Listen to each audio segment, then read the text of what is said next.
ஏசபேலின் ஆவி உடையவர்களின் குணநலன்கள். நம்பர் 1, விக்கிரகத்தை தான் கும்பிட்டு தீட்டானது மட்டும் இல்லாமல் தேசத்துக்குள்ளும் கொண்டு வந்து தேவ கோபம் முழு தேசத்தின் மேலேயே மூல காரணமான ஏசபேலை போல இவர்களும் துணிந்து விக்கிரக ஆராதனை செய்பவர்களாக இருப்பார்கள். நம்பர் 2, நாபோத்தின் நிலத்தை பறிப்பதற்காக பொய் சாட்சிகளை ரெடி பண்ணி குடும்பத்தோடு கொன்று அதிகார துஷ்பிரயோகம் செய்த ஏசபேலை போல இவர்களும் தன் சுயநலத்திற்காக எப்படிப்பட்ட குறுக்கு வழியிலும் போய் ஜெயிக்க பார்ப்பாங்க.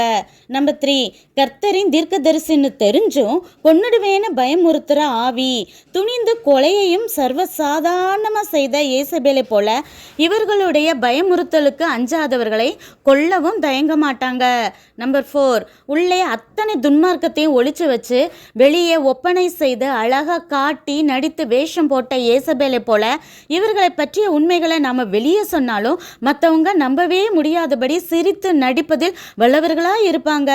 நம்பர் 5, ஏசபேல் என்னதான் இந்த உலகமே தன் அதிகாரத்துக்கு கீழே தான் நினச்சாலும் சடிதியாய் ரொம்ப மோசமான துர்மரணம் வந்தது போல இவர்கள் ஆத்துமாவும் சடிதியாய் அழியும்.